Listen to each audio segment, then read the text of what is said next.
Tom from Greenfield, Indiana. Listen, I've been courageous in all this. Been to Israel twice, and one of the stories I want to tell you was we were there September the 22nd in 1987. We had come around, of course, the Galilee and the Jews around there. Our first night, we were on the Intercontinental Hotel in the Mount of Olives. We were waking up to go down to Qumran and Jericho back when we could get there. And I put the radio on, and I heard an English voice. It was a bunch of kind of clunky music, I guess. I could understand it. And an English voice, from England, said, "You are listening to the opening music ceremonies dedication to the rebuilding of the ancient Babylon." September the 22nd. Now, I couldn't believe it. Went down. My son at 14 went into the double-faced cave. You know what that is, don't you? Jonathan, you know what that is? Okay, double-faced cave. Okay, that's the one that and we keep going last once again, or they laughed, but you're not going to see anything here. Next year we go back to that same cave, and they wouldn't let anybody in there. And I said, "What do you find?" And they couldn't. They just laughed. I said, "This is official dig." I said, "I'll find it." February 15th, 1989, front page of the New York Times, if you get in the archives, it says, "Found 3,000-year-old vial of oil believed used to anoint the kings of Israel." Now, going back to Shemitah, Yule 29, we were there because we left the morning of the 25th. The night of the 23rd was the opening, was Shemitah, the 22nd. The night of 22nd was opening, 20th of Yule to 29th of Yule. I got a book about 5 or 6 years ago, Charles Dyer, about Babylon. And at nighttime, they were walking through there with palms on Yule 29. Now, that same day, we went over there. That oil was taken out of there. It reminds you what you said, Jonathan, about Shemitah, about loosening and releasing. Now, that was on your Shemitah year on Yule 29. We were there on the Mount of Olives. Hear that announcement? Yeah, I didn't. Yeah, I'd never heard that before. So there were several things that happened in '87. The Shemitah, I had never heard of that happening. Well, that was the 8-year war. Matter of fact, he made peace with Persia around May of '88, and peace came. But fortunately, Babylon has been rebuilt. It's ready to go.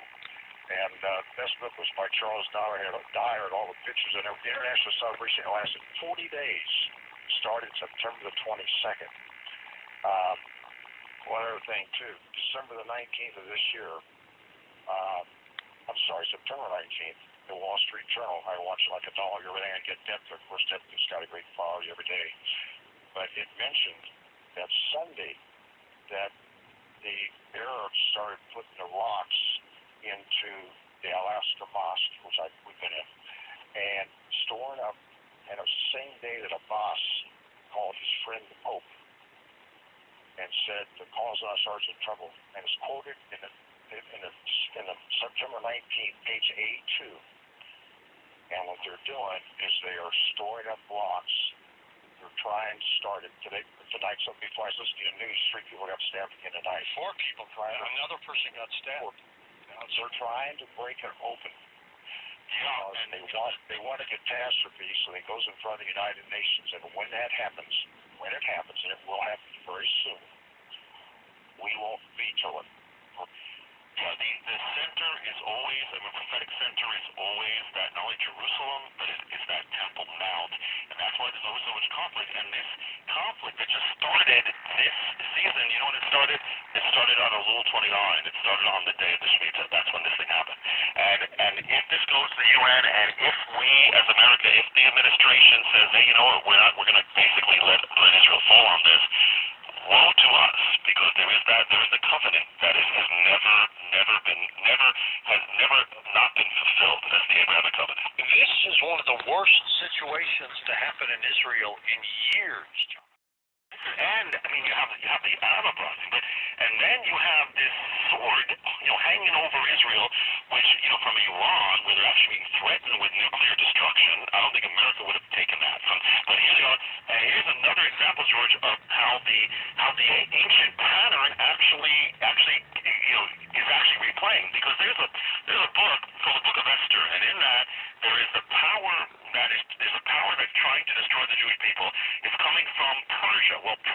is Iran, same power. And there's a plot devised to destroy the Jewish people. Well, then you have Esther, the leader of the Jewish people, and she goes to the king, and she appeals to the king, and she says, we're under danger, please stop this, revoke this destruction. And she's warning. Well, here you have now, fast forward to now, you got the same nation having threatening Israel with destruction, and then you have the leader of the Jewish people named Benjamin. By the way, Esther was from the tribe of Benjamin, and he goes to the throne, he goes to America, goes to Capitol Hill, and he appeals, saying, my people are under destruction, do revoke this. He's doing the same thing Esther did, and the day that Netanyahu spoke in Congress, you all remember that, when he spoke that day, that night, was Dar 13, which is the day that commemorates when Esther went to the king and said, don't do this. And then soon after that, the administration says we got an agreement with Iran. The day that they announced that is the day in the book of Esther when Haman, the one who's going to destroy the Jewish people, he comes up with a document to destroy the Jewish people. So everything, plays and goes according to the map. Mark in San Jose, California. Hi, Mark. Good morning. Yeah, hi, George and Jonathan. Hi. Hi. I've done a lot of study on the Sabbath year and the Jubilee year. And you have a Matthew Henry commentary. He mentions that, as you correctly said, that the exile was based on an exact amount of Sabbath years being violated, 70 Sabbath years, but that the 70 weeks actually fell in proper sequence with the Jubilee cycle. So, in other words, it was 10 Jubilees exactly.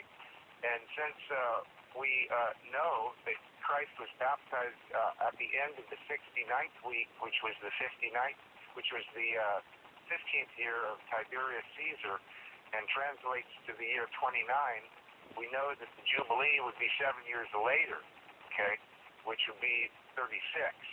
And you're a little bit off on 587 being the year, or 586 rather, being the year of the destruction of the temple, because Cyrus, who is Darius, it's his title, he was the man that actually started the 70 weeks.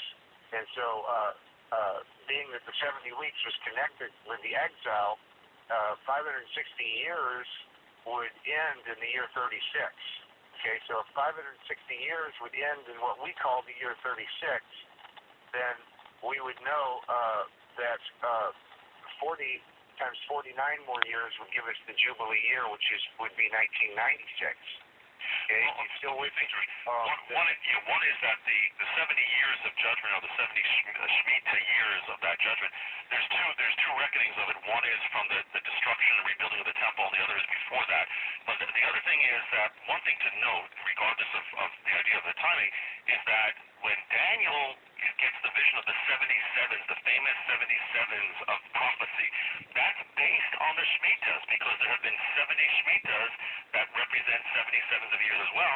And so he gives this prophecy, and then there's one Shemitah missing, which is the last 7-year period, which is the tribulation period. So which is in Revelation. So even end-time prophecy is linked through Daniel to the mystery of the Shemitah.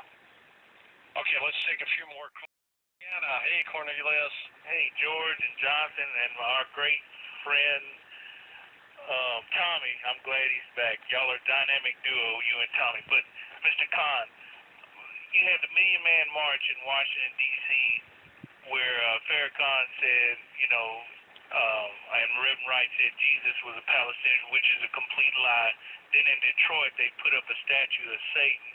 In Oklahoma, they've taken down the 10 Commandments. Yes. So what I want to ask you real quickly, because there are other callers, in a way, does this mean the destruction of America coming soon? Well, and Farrakhan said that there's some kind of destruction coming for America in the next 2 or 3 years. So God bless you. Thank you, Jonathan. Thank you, my friend. Yeah, well, without putting the date on it, because the Lord's in charge of that, but you're documenting the exact thing. We didn't even talk about that. Yes, it's the same trajectory. 10 Commandments removed, and a statue of Satan, literally a statue of Satan in Detroit. And then you have as far as all these things are the same progression we're seeing. And as far as saying Jesus was a Palestinian. Listen, Palestine did not exist. And then, they say Palestine at the time of Jesus did not exist. It never was a country. It comes from the Romans came up with it when they got the Jews out, and then they said, well, let's rename this so we erase the connection to the Jewish people so they'll never come back. So let's call it Palestina, the land of the Philistines, the Goliath, and all the enemies of Israel. So it never really existed, and certainly Jesus would be very surprised to find out that he's being called a Palestinian. Missouri, east of the Rockies. John, it's your turn. Go ahead, sir. Yes, sir. Thank you very much.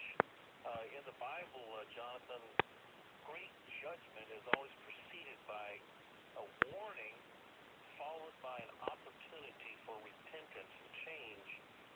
Are you that prophet that's giving us the warning, and what is the warning to be? Is it for the destruction of America? What is that warning? Well, I don't claim anything, but except, to serve God and do what His will is.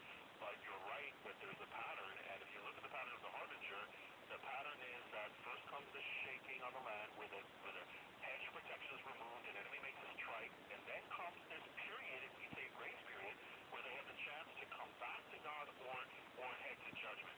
With ancient Israel, and when the harbinger pattern, it was a number of years when that happened. The same pattern replays with Judah, and what happens with that? They were about 19 years. But there's always the pattern that first comes this shaking and the removing of the hedge, and then comes this grace period where they have a chance to come back. And yes, I do believe in a time of mercy and grace that we have not been judged yet, and that is the time to come back. But am I seeing signs of that? Unfortunately, the overall culture is racing away from God. So we need to pray. Pennsylvania, first-time caller. Squeeze you in here, David. Go ahead. Oh, thanks, guys. Yeah, in relation to what Jonathan said about the restoration of Israel, the prophet Ezekiel referred to the time of the final restoration of Israel, when they would be invaded by a nation as far north as you could get from the land of Israel. He referred to this nation, the leader of this nation, as Gog of Magog, son of Meshach and Tubal. And Meshach and Tubal were grandsons of Noah, who is from Jacob. The Greek historian Herodotus has noted in migrations to Europe that Meshach founded the Moshi tribe, who in the evolutionary language became the Muscovy and the Muscovy, and the founders of modern Moscow, while Tubal went to the north and similarly gave his name to Tobolsk. So Ezekiel is referring to the leader of what is now the modern Russian people. That seemed unlikely for a long time until, of course, now the Russians, being in Syria, next door neighbors now to Israel, obviously not many people realize that 50% of the Russian military are actually Muslim, because they're, white Muslims from the old Ottoman Empire, Kazakhstan, Uzbekistan, and all the Soviet recruits were from that area. So you've got this huge confederation from the north, which is about 50% Muslim. What's the question? And that's what we've got to watch out for, indeed. Jonathan.